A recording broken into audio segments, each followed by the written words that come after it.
Nay, hingi po yata ng sorry si Kuya Marvin. Kuya Marvin. Kahit di naman sila humingi ng sorry, okay lang naman sa akin yun eh. Mga anak ko naman sila. Oo. Ang hinahanap ko lang sa kanila, Wait lang, Nay. kami naghahanap na, nag-iintay ko mo siya'y malakas. Eh pagka nakahuli siya ng ulam, bigyan naman niya kami. Ako'y nanay niya. Siya'y anak ko. Dahil asawa siya ng anak ko. Wala ako sama ng loob. Tanggapin niyo na yung bigay. Wala ako anak sama ng loob. Ako, alam mo, nanay niyo ako. Kasi kayo rin ang nagkukulang. Hinahanap ko sa inyo yung pagmamahal niyo sa akin. Ang ano ko lang sa inyo kasi Nag-iisa ko na ayaw ko kayong nung anak dito. pag ikikibot ninyo kasi ay ako ang inyong nakikita lagi. Ay paano nga Tapos nila akong minumura. Paano nga hindi kita makikita? Kahit umaga-umaga ako natutulog pa, minumura na ninyo ako. Hindi ipapakita ganun. mo pa sa akin yung dala mong isda, dala mong ulam. Nakaganyan. Eh, siyempre, Parang iniinggit pa kayo, Nay. Kasi ako, yun Nay, ang ibig ko sabihin. sa totoo lang, ako wala ako Dapat kung kasamahan. ikaw ay may isip, Kaya ako dadalhin mo sana rin yung ulam, nakikisama sa isikret inyo. mo na. Mm. Huwag mo na ipatanaw sa vlog mo.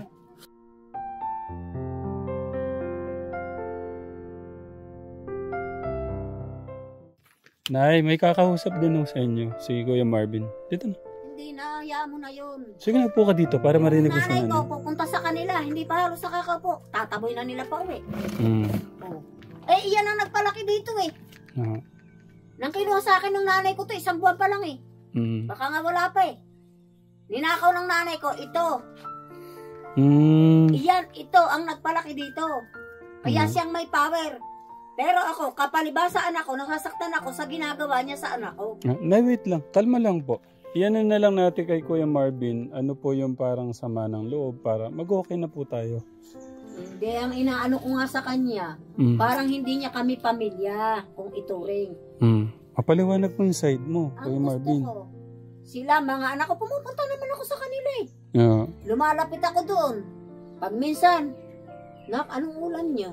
Pag talagang gutom na kami sa ulam, puro asin, Mm. talbos, haya ng Diyos. Kasi wala na nga akong kakayahan na humanap ng masarap na ulam. Mm. Eh yung matanda ko, minsan hindi na makakain. Sasabawan ko ng tubig, asin. Mm. Yan ang pinapakain ko sa kanya. Kumakain naman yan, kahit ganun. Yeah. Sila ba ibang tao?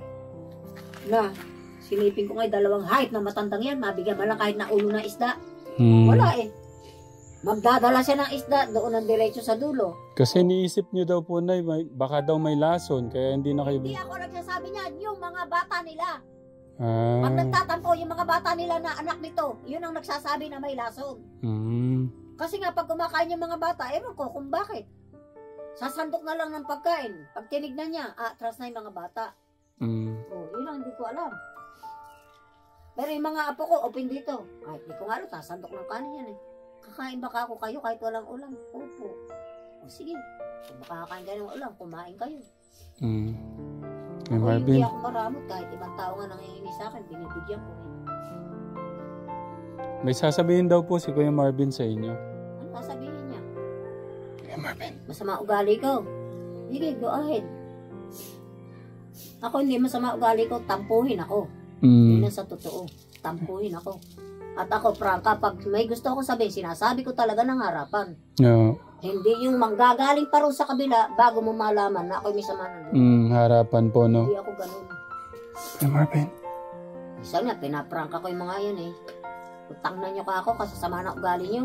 Mm. Andito lang kaming matatanda. Siguro na yung Kayo ang inaasahan ko na mga anak na magbibigay ligaya sa amin na 2 matanda. Mm.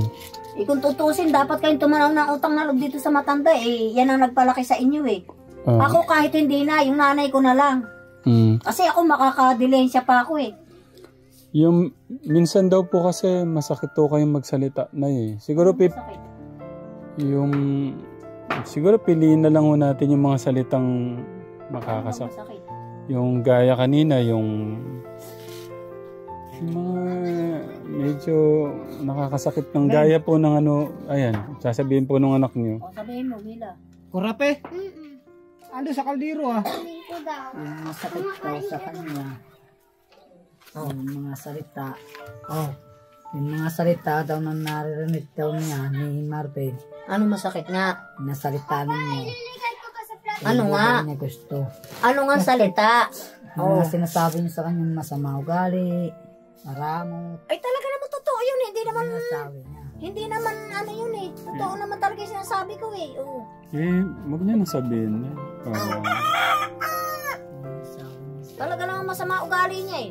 O kadalasan, ulam yung manok, magsasabong siya, may bitbit siyang manok. Sino binibigyan niya? Yung kabila, sa dulo. O ba't hindi ko sasabihin masama ugali niya? Ay, totoo naman. Ang masama, binigyan niya ako, tapos pinangwento ko, ang sama na ugali ni Marvin. Hindi namigay. Iyon ang bad. Kasi hindi totoo, sinabi mo. Pangit yung ganun. Sinisiraan mo yung tao. Kasi naawa rin ako sa mga apo ko. Pagkakain. Magulo kayo, magulo. Kanina, nandito ako, ayun magsikain. Ngayon na tumalikod ako, sasanto kayo. Ay pag tinignan niya yung mga bata, tamemi na, hindi nakakain, nagsisiga na. O anong ibig sabihin nun? Baka pinandilatan. O. Pangit yung ganun kasi may anak ka. Gama mo ang sakit sa anak mo. Subukan mong maghingian yung anak mo hindi nabigyan. Sasakit yung loob mo parang kinurot. Bakit yung anak ko hindi binigyan? Ay bakit yung mga anak binigyan? Bakit bukod tangi yung anak ko hindi nabigyan? Hindi ba parang yung puso mo kinurot? O di ba? Ganon din ako kahit ako'y matanda na. Kuya? Kaso yung anak ko pag pinagagalitan ko, ayan, silang dalawang mag-asawa. Pag mali naman yung anak ko, pinapagalitan ko O, hindi ko naman kinukonsinti anak ko sa mali. Kaya wag sasabihin na ako ikabilanin, hindi masama ugali ko. Tinutuwid ko. Kung mali man, tsak na malilinawan sila doon sa sinasabi ko. Kasi ako, pag ako'y mali, mali ko. Parang na-realize ko, mali talaga ginawa ko. Magsusori ako. Mali yun eh. Ganun sana. Ipaliwanag mo ang salita mo na may halong pagpapakumbaba. Ay sila hindi. Kundi papansinin. Yeah. Kuya Marvin. Kuya Marvin, ano yung sasabihin mo na kay namin? Nandun daw simbahan. Masisiba. Kasi sa panahon nga ngayon, magdamot ka hindi, okay lang eh. Wala nang ano eh. Pamilya nga ngayon, kanya-kanya ng langoy eh. Ganun talaga. Kaya lang, siyempre, iniisip ko, ito ang nagpalaki sa kanya. Kahit hindi na ako eh, yun ang hinihingi ko. Kahit hindi na ako, paano kung ako'y mawala? Paano yung nanay ko, kaisa-isa ko ng magulang? Yeah. Sino ang mag-aasikaso? Ha? Isipin mo, lahat kami, utang na loob namin sa kanya, ang buhay namin. Lahat kami hanggang sa kaapu-apuhan. Yeah. Ha? Isipin mo. Sumasama talaga loob ko. Sa totoo lang, nawala ng isang araw yan eh. Diyan, 3 beses ako, may iyak ako dyan kung saan ako nakarating, kahanap. Hindi ko na matiis, pumunta ako sa kapatid ko. Mga anak naman, may motor. Sabi ko yung tungkol niya, saka stepe niya eh, nakuha ko sa sagingan doon, Nagtatago. Sabi ko, baka naman pwede, hirap na ako, tulungan niyo naman akong humanap. Kasi nanay mo rin naman yan. Yeah. Ginawa ng kapatid ko, inaya yung isang anak na panganay, bumaba sila sa ilog, nag-ilog sila. Yun naman dalawa, pumunta ro, naka-motor, naka-single. Yun naman si Riden, naiwan dito at paikot-ikot din. Yung pang-apat na namin na baba, at talagang din namin nakita ko, ano na ni Riden ito, baba na ni Riden ito, pauwi na rito. Yung pala, nagtago sa tambuan, wag mo kong isumbong. Kasi may tao eh. Mga walang hiya yung mga tao na yun eh. Sabi ko, inang, huwag kang matatakot. Ako ay anak mo. Nagtitiwala ka sa ibang tao, sa akin wala kang tiwala. Bago ka mapahamak, ako muna. Kasi utang na loob ko sa buhay ko. O sinasabi ko sa karamihan ng tao talaga. Kung sila may nanakit sa akin, gusto nila akong patayin. Ako, ang anuhin nila. Bakit yung pamilya ko? Iabot mo na. Mahal ko ang pamilya ko, akala mo ba? Mahal ko ang pamilya ko nang higit sa buhay ko. Ngayon, ang katutubusan lang ng ano ay ang buhay ko sa pamilya ko para makalaya at lumigaya. Ito naman ako eh. Di naman ako tatakot, wala akong ginawang kasalanan. Ang Diyos na may nakatungay. Lagi kong hinihiling sa Diyos. Pero sila, ang ginagawa ng kasamaan, may Diyos na maningil pagdating ng panahon. Yung mga anak ko, Wag lalo kira yung panganay ko. Sige na. Huwag na maiya. Wala kang dapat Yung ikaya. panganay kong anak, matagal ko nang hindi nakapiling. Iyon ang aking pinoproblema kasi pagtatawag, hindi naman nila inaano yung text, hindi man lang pinapalam sa akin. Alam nyo naman mga anak, ako hindi marunong mag-cellphone, hindi ako marunong magpindot. Dapat pag ang kuya ninyo ay tumatawag, ipapaalam ninyo sa akin. Iabot mo na, tsaka yung salita Hindi, mo. hayaan mo na yan. Hayaan mo na yan, magsalita na lang siya kung ano gusto niya. Okay, Kuya Marvin. Kung siya ay may hinanakit sa akin at kung ako'y mali, sige, okay lang. Kasi yun talagang hinanakit ko sa kanya, parang hindi niya ako magulang. Samantalang sila yung mga anak ko sa kalapit, na dapat pag ako'y nahiga, sila ang unang sisilip sa akin. O ay sinisilip naman namin kayo dito. Sasabihin yung ano, magdadala ka ng estaron. Nakakasama ng loob. O ay bibigyan ko rin naman kayo. O kailan mo kami binigyan? Isang malaki, isang maliit. Ay, hindi kasi yun. Kaya ako binibigyan ng ganong karami. Ay kasama ko yung ay kaparte yun. Kuya, kalma lang. Magsalita ng... Hindi kasi alam mo, Marvin, sa buhay nating mag-iina, kayo ay mga anak ko. Tingnan mo yung ibang sambahayan. Masisigla sila, bigayan. Wala ka makikitang ano dyan, yung mag-aanak dyan. Minsan nga, may manugang, ayaw kumain, dadalan pa ng biyanan eh. Dadalan ng biyanan doon sa bahay ng pagkain. May ganon.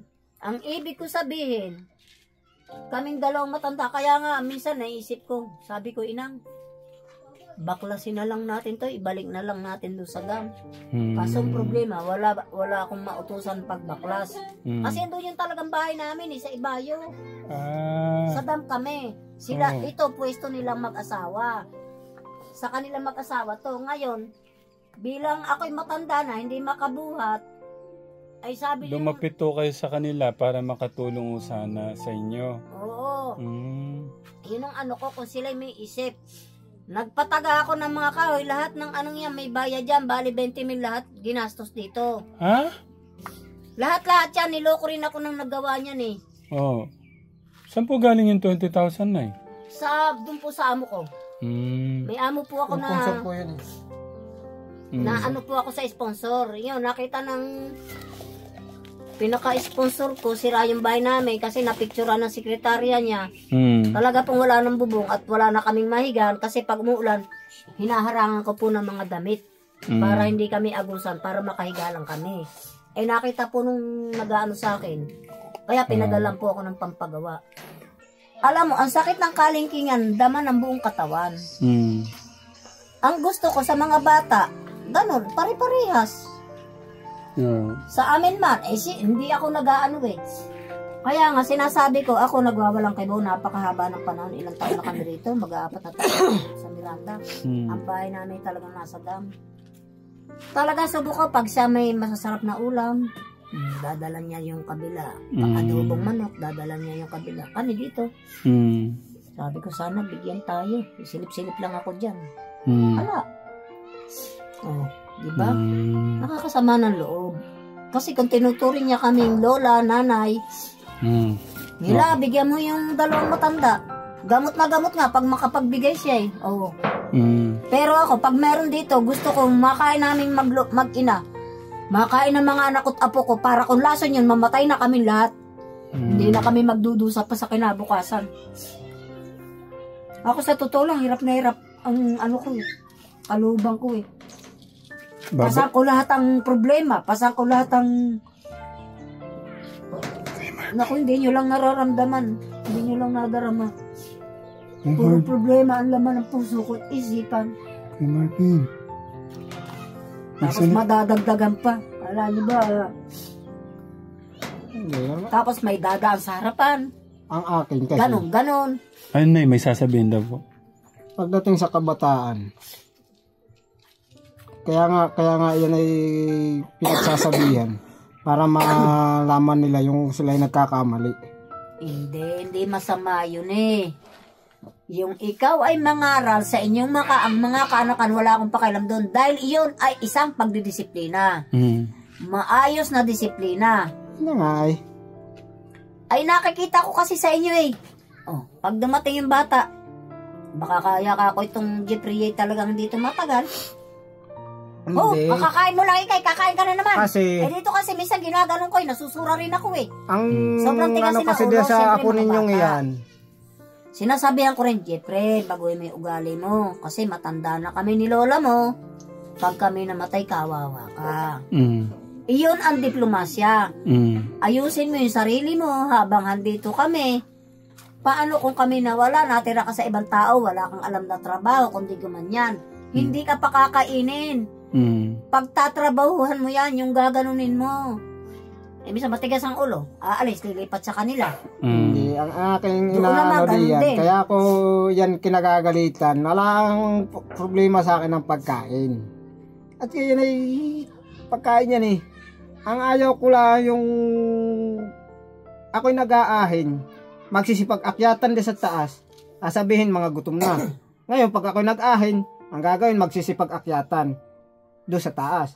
At sila magsisitulog. Sino matutuwa doon? Hindi, ganito Marvin ang gawin mo pag ganun. Hayaan mo muna silang kumain. Ngayon, pagkakain, wag mong ipakita sa kanila, kumuha ka ng steak na ganito kalapad. O, kanina ka mo. Ay, kita ba naman Pinakain ako ko na namamalo? kayo.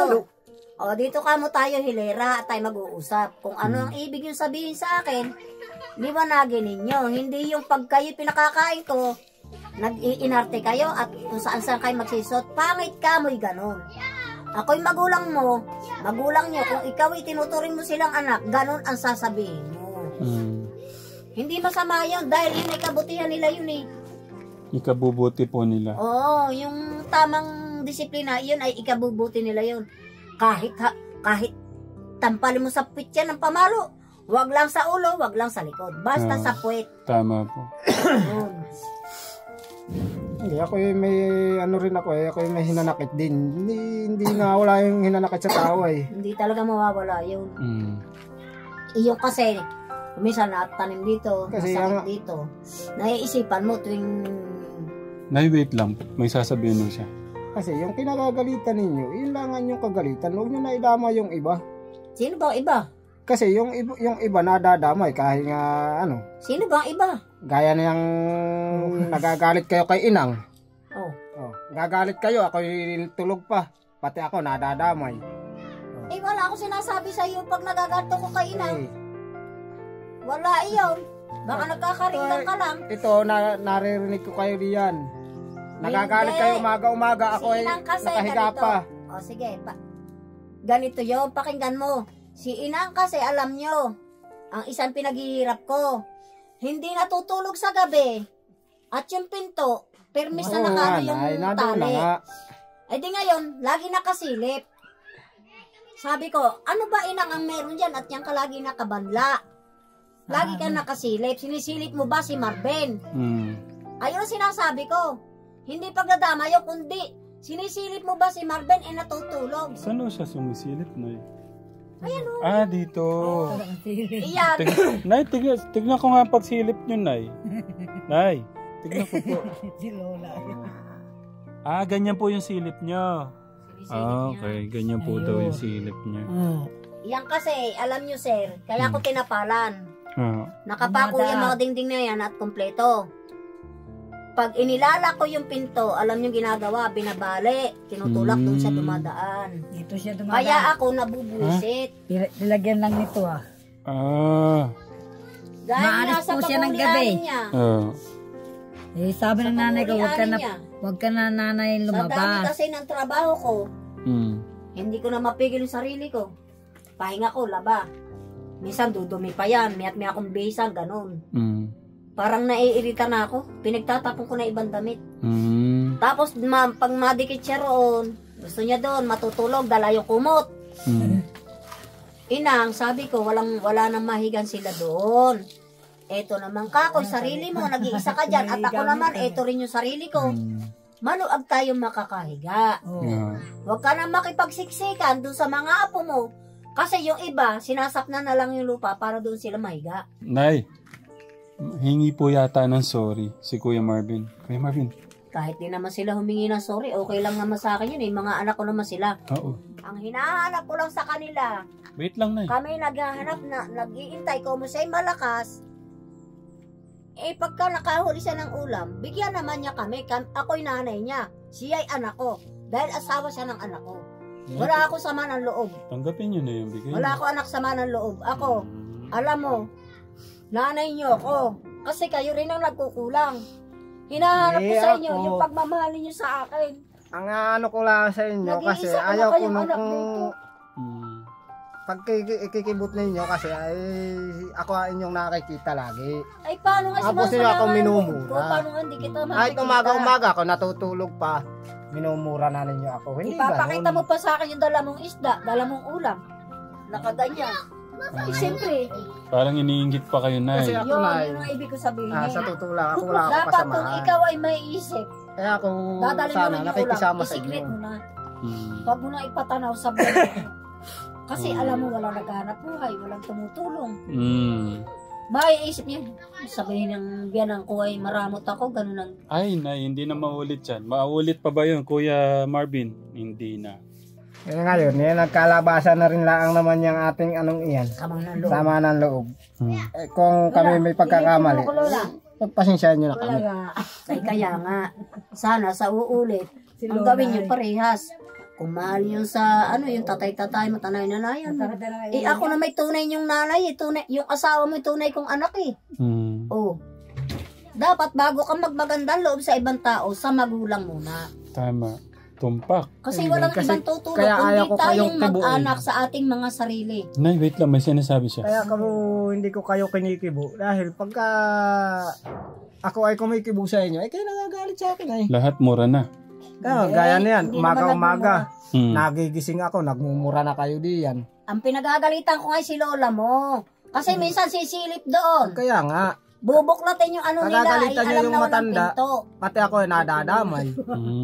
Inang, amoy ka rito kasi tulog pa sila. Sige, ganito Kuya Marvin. Gusto ko mag-usap kayo ng walang camera. Heart to heart para mas ano yung pag-uusap nyo. Okay?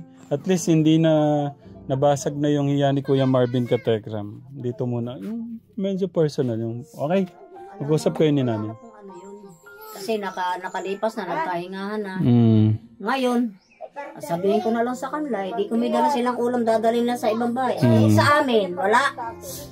Baka sakali na mahatiin niya at mapaya siya. Okay. Ganun na lang. So, okay na Nay ngayon. Malawag na po yung damdamin nyo. Maluwag na. Ikaw Kuya Marvin, okay na. Kasi na, ano man ano. Hindi yan naman ay tikis eh. Mabait naman iyan eh. May ugali rin siya. Pero yun nga lang ang ayaw ko sa kanya. Under nga ano anak ko yan eh. Pag mali nga yung anak ko eh, minumura ko eh. Pinapagalitan ko kahit di niya naririnig. Huwag mong ginaganyan yung asawa mo. Siguro Nay, bawasan natin yung mga bad words. Oh, yan nga. Kasi napupulot din ng mga bata. Oh. Tapos isa pa, umagang-umaga tapos may mura. Buong araw na yun, magulo na. Oo nga. Pag naumpisa ng umaga, ala na, kabwisita na maghapon. Buong mahapon na yun. Kaya ako kumisan, iniiwasan ko yung mga... Bumukas yung bibig ko ng umagang-umaga. Eh kasi po, kumisan din sila. Ganyan eh, yung mga bata. Mabuti nga ako eh. Walang... Napupulot po ng mga bata na eh. Tsaka yung maghapon, hindi yung maganda. Ay, sanay na pong magmura yung mga anak nila. Lalo yung batang lalaki maliit. Tingnan nyo? Yung anak niya maliit. Ay, pag narinig yung magmura yun, ay baka kilabutan kayo. Pag yun yung nagagalit sa mga kapatid eh. Sabi ho. Ay, kasi nga ho, naririnig.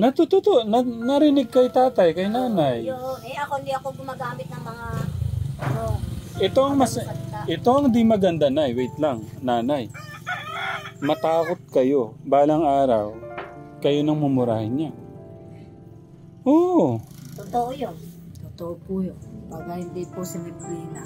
Oo. Eh, yung Kailangan apo ko po si habang Jeffrey, maliit kahit po, na sisipin naglalayas na yun, di po. yung nagmumura ng putang ina rito sa loob ng bahay. Kaya Hindi. nga po minsan nasasampal ko lang po eh. Pag pinagalitan ko yun, paano-ano lang yun. Naku, paluin nyo sa paluin sa bibig. Hindi yung mga palo. Kasi hindi naman yung sumasagot sa akin. Sinasabi ko sa kanya, huwag ka nagmumura ng gano'n, ayoko. Kahit galit na yun at tumutulo na yung luha, hindi ko maririnig na sabihin dito sa loob ng bahay namin. Wala. Hindi siya nagsasabi Nay, ng ganun. ang mahirap na lalaki silang ganun. Kaya nga, yun ang sinasabi ko. Lalaki nagiging Yung lalo sa umaga, barumbado. yung pagmumura ng gano'n, hindi Tama. dapat. Dapat hindi. Kasi maghapon na yun eh, yung kasi masama Maghapon. imbis na swerte, ang papasok sa loob ng bahay, pagka yung pagmumura, ay ala na, maghapon na yun. Magulo na. Ano sa utak mo. Init po ng ulo. Ang ano lang. Ngayon, pag maganda yung umaga mo, isipin mo na lang, masaya. Hindi yung pagmumura. Hindi, tsaka may iwasan natin na eh. Basta nangunguna si God sa buhay natin. Ay, oo. Pag gising pa lang, mag-pray ka na. Masaya po talaga. Kausapin na natin si God. May iwasan nun natin yun. Yung init ng ulo. Hindi ako